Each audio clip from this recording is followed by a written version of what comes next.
In this class, we will see the role of the switching activity when probability is not same, because in earlier classes we have considered if it is going to be a equiprobable. Now here we will see when it is going to be not equiprobable.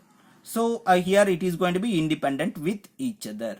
So what is the switching probability?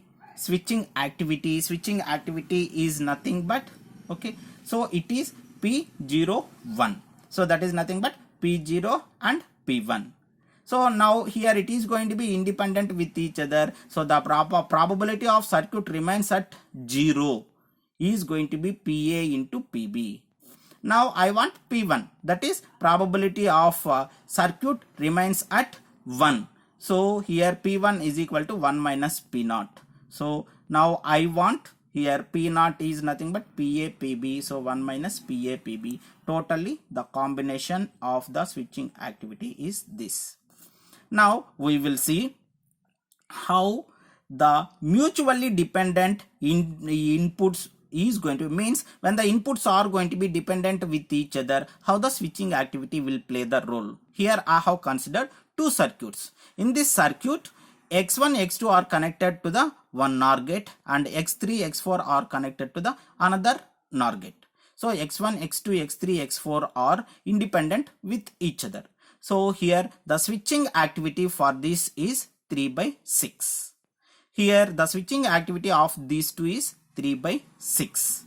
Now because here if you will see the total number of combinations is 1, 2, 3, 4. So it is 16, that is 2 power 4, that is nothing but 16. So x1 x2 is 16. Let the switching activity this much, let the switching activity is this much. Okay, now let here all these things just I am assuming only the parameter what purely you are supposed to be concentrate is number of inputs, that is 2 power 4, that is nothing but 16. Here let that switching activity for G is equal to, okay, the number of zeros, let me consider that is nothing but 9 in case of the output. So 9 by 16 because 2 power 4 is nothing but 16. Here the number of ones is going to be, let it is going to be 7. So 7 divided by 16. So the switching activity is 63 divided by 256.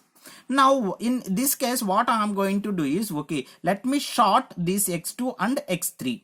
So here what will happen, these two are not independent with each other. Now it is going to be dependent. So x1, x2, x3. Okay. So here the circuit is dependent with each other. Here I have only 3 inputs. So 2 power 3 is nothing but 8. So the total number of combinations I have only 8.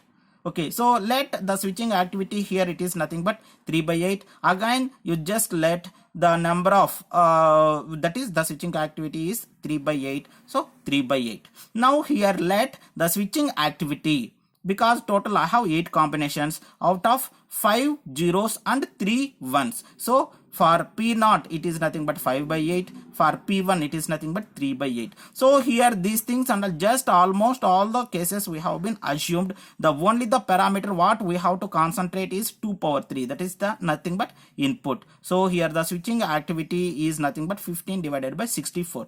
So in this case if you will see 263 divided by 256, in this case here 15 divided by 64. So from this what we can give, when the switching activity is high with dependent case, when it is going to be dependent with each other, the switching activity value is going to be high, which we are supposed to be consider. So when it is going to be dependent one, the switching activity will highly influence. When it is going to be independent, the switching activity is going to be highly not influencing. So here we can tell that the switching activity, okay, the switching power dissipation depends upon the parameters, okay, depends upon the parameters, that is CL, load capacitance, and it depends upon the supply voltage. It depends upon the internal circuit capacitances. It depends upon the switching activity. So if we want to reduce the switching power dissipation, if we are able to reduce all these parameters, then we can reduce the switching power dissipation. Thank you.